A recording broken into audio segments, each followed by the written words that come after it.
Last night I had the strangest dream I've ever had before, as Pete Seeger would say. Hello everybody, and,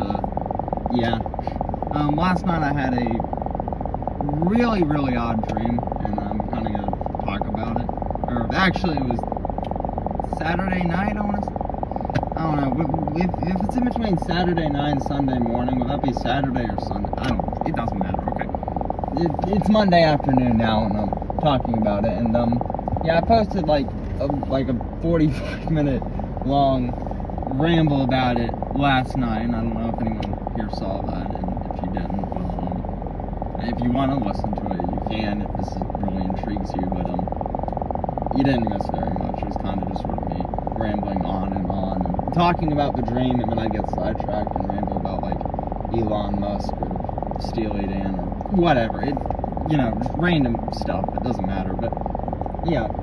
Then I'm gonna talk about the dream, and well, basically the idea of it. I guess I don't really know how to state this, but the dream took place in like an alternate universe type deal. What is this? Like an alternate universe where basically hide and seek was like I'm sorry, I'm preoccupied with this dude. What is it doing? Anyway, in the dream, get out of here. In the dream, hide and seek took place in an alternate universe, where hide and seek was like a really big deal, like where adults would still play it. I'm sorry, I'm getting sidetracked. This dude is driving around, and I'm in an abandoned parking lot. Like some dude is driving around. It's like, okay. Basically, the dream took place in a world where hide and seek sort of was like a really big deal, and adults would still play it. And imagine like you go to the bar with your friends. Imagine that, but like in this universe, you wouldn't do that with your friends if you had like 2 hours to hang out. You play hide and seek for 2 hours. Okay, that's like the universe. And the dream was about a video game based on hide and seek in this universe. That released in 2018, like around the same time Battlefield 5 released. I remember that much. And there's a lot of really oddly specific details in the dream, which I'm going to touch on. But it took place around the same time, or the game released about the same time that Battlefield 5 did. And me and my friends in the dream, we played it, and then after, it was split in half, the dream. First half was me and my friends playing it, and the second half was like a documentary style thing within the dream, and then I woke up. And I'm going to start with the part where me and my friends played, and we get in, the dream kind of just started, so to speak. When you load into a match like Call of Duty or Battlefield or whatever, but your internet sucks, so it's you load in 20 seconds after everybody else, and the match has already started. It's oh, okay, we've already captured A, okay. I loaded in 30 seconds after everyone else. That sucks, Yeah, imagine that. That's where the dream started. I was in the match with my friends. There's two sides, hiders and seekers. I was on the hider side. I never got to be a seeker, but I have knowledge about how they work somehow. And, the map was, in a house, it was, really, really big map, and the character was really small, and, I found this, ledge area, it was, up a ramp onto a ledge. That was, a really good spot to hide, I guess.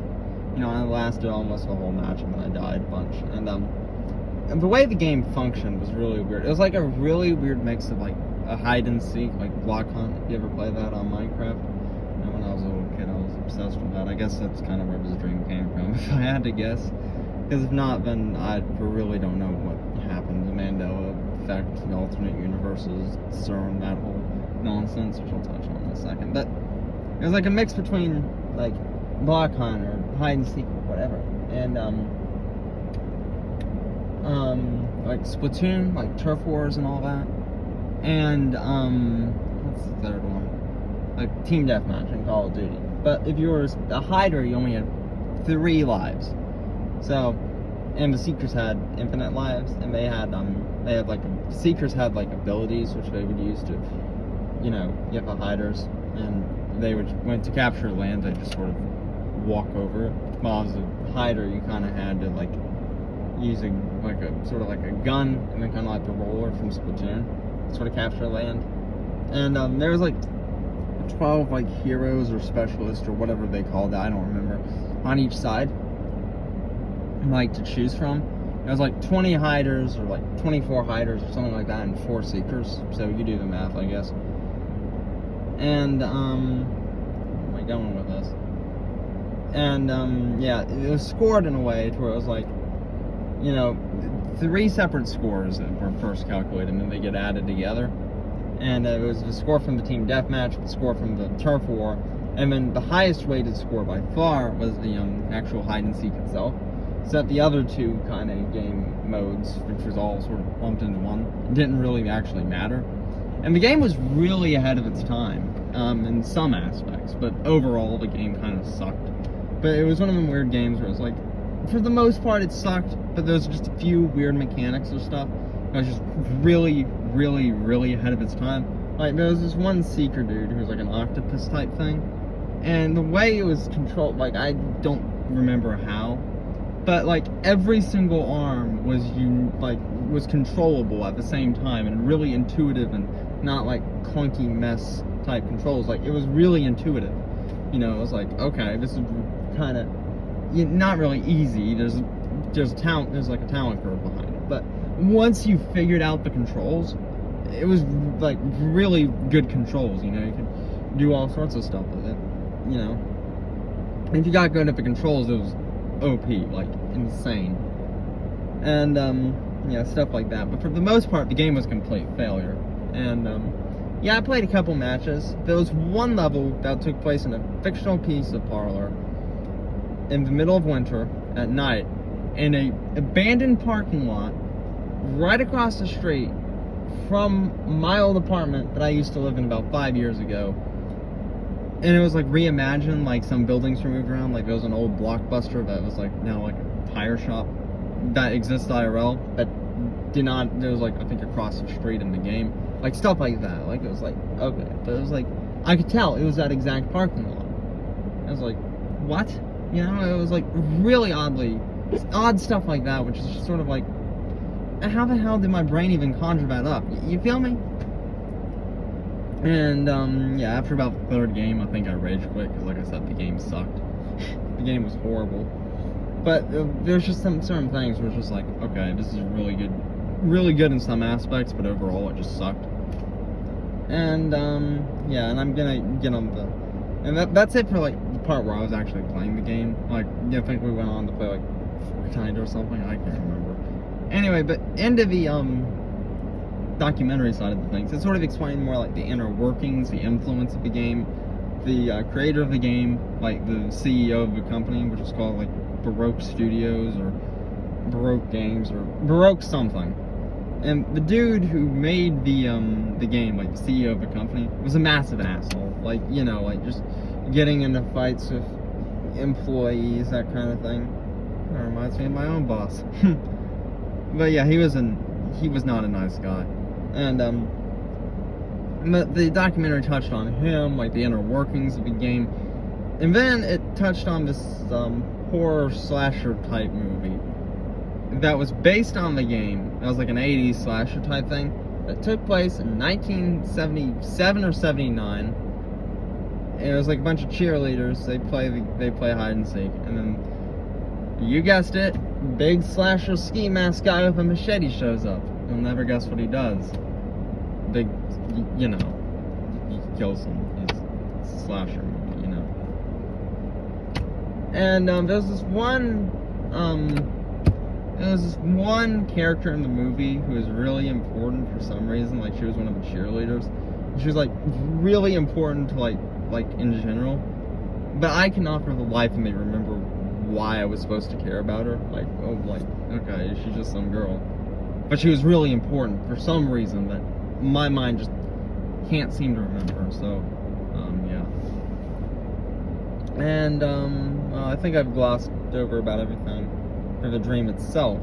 So, yeah, that's basically the dream itself in a nutshell. There was, you know, some more things.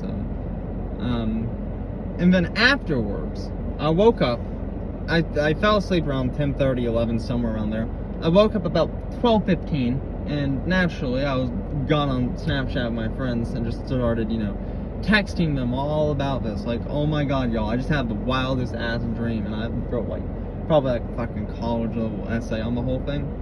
What I didn't realize was, for whatever reason, when I woke up, I was like really out of it. Like, I was dizzy as hell. I was like really sick to my stomach. Like, when you're really sick and like every time you move you feel like you're about to throw up? And that's basically how I felt. But I didn't realize it until about 10 minutes later, because I was just so focused on like, I need to tell someone about this dream. It was insane. I didn't realize like how sick I was, so to speak. And then I was like, oh god, I feel miserable. And I went back to bed. By the time I woke up in the morning, it was like, I don't remember what time. Before 9 o'clock, because that was when the F1 race. I wanted to watch that. It was sometime before 9. Like, it cannot have been any earlier than like 7 or so. So, in between 7 and like 8:39 is when I woke up. I felt completely fine. Like, nothing had happened. Like, I did not feel like I was gonna throw up last night. I felt perfectly normal, bright and dandy, absolutely wonderful. And it was just sort of like, wow, that was odd. And then, yeah, that's basically all I have to really say about the dream. But it was just really odd, I'm not really a believer in like the Mandela. Well, I mean, I am a believer in the Mandela effect. I mean, you can like literally see it, like the Fruit of the Loom logo, like the cornucopia, like you probably remember it being there. There's probably rational explanations for it, but like it's just one of the moments that makes you think like, okay, what if we are in like an alternate universe or whatever, like parallel universes and all that mumbo jumbo. I don't believe in any of that, but I guess it's one of the moments that kind of makes you think, like it's a possibility, I don't think it is, but I don't know. I've always been, I'm a skeptic. I'm such a skeptic that I'm a skeptic of the skeptics, I'm a very much a sort of I'll believe it when I see it kind of guy, if you feel me there. But yeah, it's just like, it was just a really weird dream, and I kind of needed to ramble about it. Like I said, there's a full, like, 45-minute long video I uploaded last night, or I think it was 2 videos, actually. But you don't... If this sort of thing is really interesting to you, you can go watch it. Like, if you really want to learn more. But it's kind of just sort of me rambling like a lunatic back and forth about like the dream, and then I'll get distracted because I'm like thinking about like Elon Musk or something. It's like, who cares about Elon Musk, man? I want to talk about the dream, Anyway, yeah, I'm probably gonna upload a you know what? We'll do it right now. Channel update, I guess. Yeah, I remember like 6 months ago when I said I was gonna start uploading a bunch of stuff, and I had this grand plans that I was gonna become like some like Richard Wright-esque like pianist dude, and I was gonna, none of that happened. I got busy with work. I've been working long hours, I've been working from 7 to, yeah. So I didn't really learn how to play the piano. I mean, I tried. I think I posted like 1 video, and I just sort of forgot about it. And then obviously I hadn't uploaded anything in like 6 months. But yeah, I'm gonna try to start uploading more often. No promises. I like to promise, but I know how I am, so I'm not. But I'm gonna try. And yeah, I have a few ideas for videos, sort of like things I've seen around that I kind of want to talk about, probably stuff a lot like this, like just me sort of rambling about things, stuff like that. Because there's some certain topics I would like to sort of talk about, that people haven't talked about, like weird things and all sorts. You'll see when I start uploading it. But anyway, that's really all I have to say. My Twitch account, AngryChair48. You can go watch me play video games if you really want me to, or if you really want to. I mean, I'm not your mom. I'm not gonna force you to, But yeah, I do that. I try to stream fairly often, like not every day, maybe not every week, but whenever I can and whenever I feel like it, I will. So yeah. But that's really all that's all that's to be said, I guess. But yeah, that was just a really weird dream, and I kind of wanted to get that off my chest. And that's all I have to say. So yeah, have a great day, y'all. I'll see you on the dark side. Yeah, I'll see y'all later. Y'all try to have a great day. You know, don't make any dumb decisions. Yeah, have a great day, y'all. Yeah.